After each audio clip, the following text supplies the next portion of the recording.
আজকে আমাদের বাসায় গ্যাস নাই, হরেক রকমের রান্না করব আজকে রাইস কুকারে। দেখেন কথাও বলে না, একটু পেঁয়াজ দিছি তা ভাজাও হইতে আছে না। ঢাকনা দিয়ে ঢেকে দেই,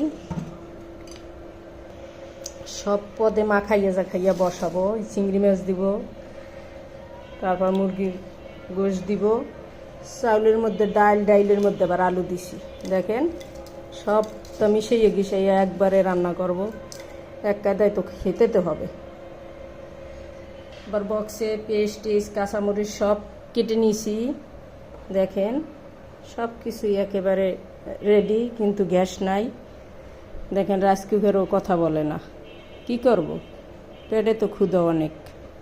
কাজ করি, মাংসটাকে দিয়ে দেই।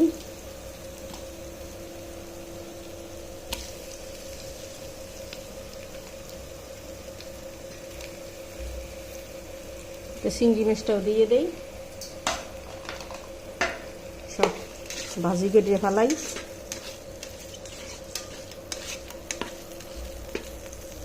ঢাকনা দিয়ে ঢেকে দেই,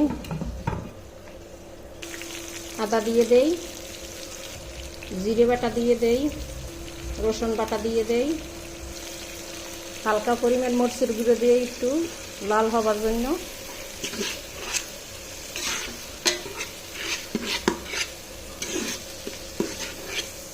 লবণ দিয়ে দিই, একটু হলুদের গুঁড়ো দিয়ে দেই।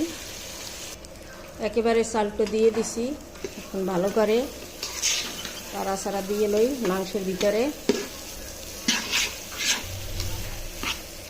এখন জল দিয়ে দেই, জল দেওয়া শেষ, এখন ঢাকনা দিয়ে ঢেকে দেই।